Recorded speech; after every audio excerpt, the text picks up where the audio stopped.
Salut à tous, j'espère que vous allez bien. On se retrouve ce soir pour débriefer OM Angers. C'était l'occasion rêvée de continuer la marche en avant pour l'OM. Mais avec l'absence de Payet, Bounassar et Camara, on savait que ce serait pas facile, même très compliqué. Mais ce match a quand même été sacrément loupé, c'est le moins qu'on puisse dire. Et il va tristement rejoindre la série des matchs nuls pris contre Dijon ou Metz, qui sont des matchs où on aurait dû prendre les 3 points. Et ça va nous coûter cher dans la course au podium, on a déjà vécu ça. On va revenir en détail sur ce match dans le débrief. Avant de commencer la vidéo, n'oubliez pas de vous abonner pour ne rien louper de l'actu de l'OM. On va être très actifs, on va vivre la fin du mercato ensemble en particulier.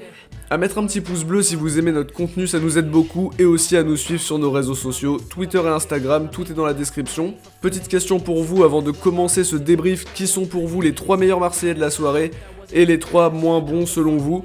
On vous attend dans l'espace commentaire. On va commencer cette vidéo en évoquant la compo choisie par Villas-Boas, un 4-3-3 avec un effectif affaibli à cause des suspensions, Mandanda qui retrouve sa place au but, Amavi à gauche, Sakai à droite, Alvaro et Chaetazza reconduits en charnière, Strootman prend logiquement place en 6 puisque Camara n'est pas là, avec devant lui la paire Sanson-Rongier, le trio offensif est composé de Radonjic à gauche, Lopez à droite et Benedetto en pointe.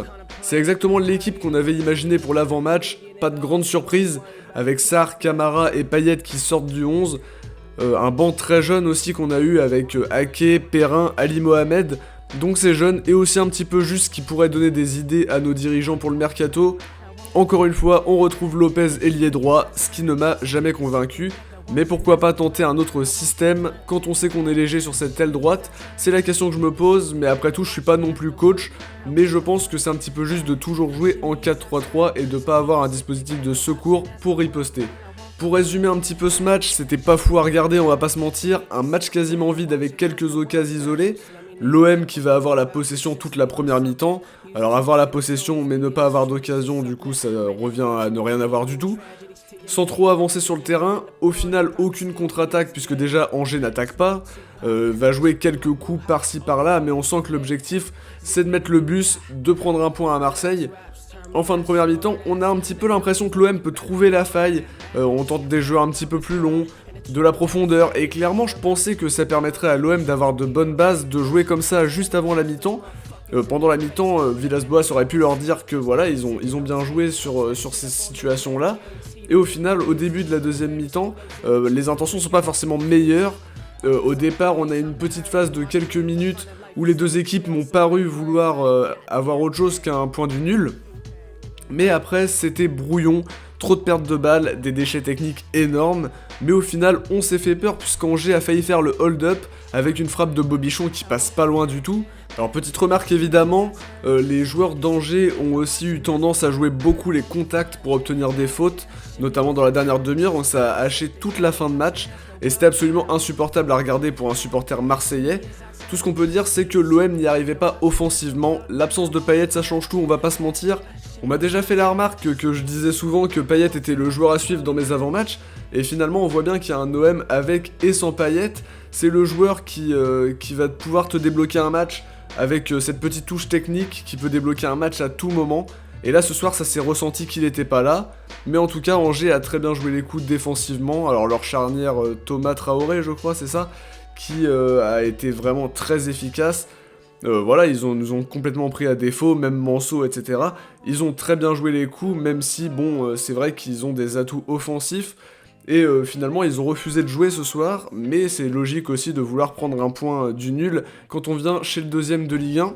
On va passer aux notes de la soirée, pour Mandanda ce sera un 5, il n'a pas eu grand chose à faire, ou presque, puisque Angers n'a pas cadré. Pour Amavi ce sera un 7, un bon match de sa part, plusieurs interventions super importantes sur des ballons chauds, où il est même venu défendre sur l'aile gauche de la défense.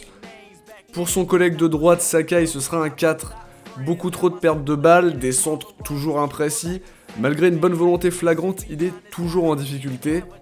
Pour Alvaro, ce sera un 6, peu sollicité, il n'a pas grand chose à se reprocher, sauf sur certains ballons longs sur lesquels il manque cruellement de précision, je trouve. Pour Douillet Chaetazza, ce sera un 7, bien rassurant en charnière, il réalise un match sérieux et détourne la première occasion d'Angers si je dis pas de bêtises. Il s'est distingué par des relances intéressantes. Pour Strootman, ce sera un 7,5, alors j'en vois déjà qui vont crier dans l'espace commentaire. Mais en fin de première mi-temps, il donne plusieurs bonnes passes dans le jeu long qui ont créé des situations. Il ne se trompe pas dans ses passes, il fait bien le relais entre l'attaque et la défense. Défensivement, il a été solide aussi, il a fait son match en essayant parfois d'accélérer le jeu, ce que je trouve qu'il lui manquait sur certaines phases justement, même si c'est évidemment pas ce qu'on va demander en priorité à un 6, mais c'était quand même bien de le voir prendre des initiatives et qui ont créé des situations, c'est le plus important. Pour Sanson, ce sera un 7, de bons retours défensifs, un match où il a dû beaucoup jouer sur l'aile gauche, il a fait de belles interceptions et a essayé de faire reculer le bloc angevin. Pour Rongier, ce sera un 7,5 de très bonnes interceptions, surtout en première mi-temps.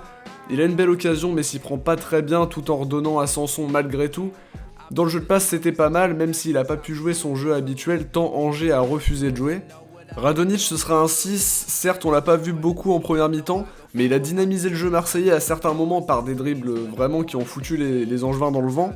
Le problème c'est que ses centres ils trouvent pas Benedetto ou n'importe quel joueur, ses frappes ne sont pas cadrées alors qu'il a eu quelques opportunités, il a manqué cruellement de finition malheureusement. Pour Lopez ce sera un 7, autant j'ai trouvé que ses derniers matchs étaient loin d'être au niveau, encore ce soir j'ai bien aimé son jeu, il a apporté du rythme à un poste qui n'est pas le sien, jouant même à gauche au cours du match, son jeu de passe, sa vivacité et sa vision de jeu auraient pu faire basculer le match ce soir. Pour Benedetto, ce sera un 7, même s'il n'a pas marqué son importance dans le jeu, c'est vu. Il a tenté d'accélérer les offensives, de faire quelques 1-2 qui ont donné quelques occasions, hein, clairement. Il est revenu au milieu, distribuer les ballons. Son jeu sans ballon a été très important, mais il a été encore trop peu trouvé ce soir par les ailiers. Pour les remplaçants, un 5,5 pour Germain, il a tenté d'apporter de la présence devant, mais c'était trop tard je pense. Un passage trop tardif en 4-4-2 et on l'a trop peu vu. Un 6 pour Kawi qui s'est procuré une belle occasion, il la frappe pas assez forte malheureusement. Des coups de pied arrêtés bien mieux tirés que ceux de Lopez ou de Sanson tout au long du match. Il mériterait peut-être un petit peu plus de temps de jeu. Ake lui sera pas noté puisqu'il n'a joué que quelques minutes, parmi lesquelles il a pu montrer sa vivacité et montrer qu'il avait du potentiel, mais trop peu de temps de jeu pour se mettre en évidence évidemment. Mon top pour ce match, il y en aura deux finalement. Rongier qui a été très bon dans la récupération et qui a réalisé un match abouti encore une fois au milieu.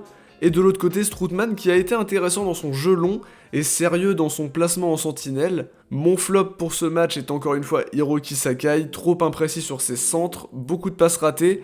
Faut vraiment que Thauvin revienne pour que Sakai reprenne les automatismes pour être plus incisif offensivement surtout parce que c'est ce qui lui manque défensivement, il n'est pas non plus tant pris à défaut que ça, mais c'est quand même loin d'être le Sakai de l'année dernière, même si l'année dernière c'était déjà pas le Sakai de l'épopée Europa League. N'oubliez pas de voter en tout cas pour votre Marseillais du match dans l'onglet communauté. Pour le dernier match c'était Granville OM, vous avez élu Alvaro Marseillais du match avec 55% des voix. Derrière lui, on retrouve Payet avec 16% et enfin Radonjic pour compléter le podium avec 13% des voix. C'est déjà la fin de cette vidéo, j'espère que mon analyse vous aura plu. Passez un bon week-end malgré ce nul concédé, on sait que le week-end c'est mieux quand il y a une victoire. On se retrouve très vite pour parler mercato, ciao, portez-vous bien et surtout allez l'OM.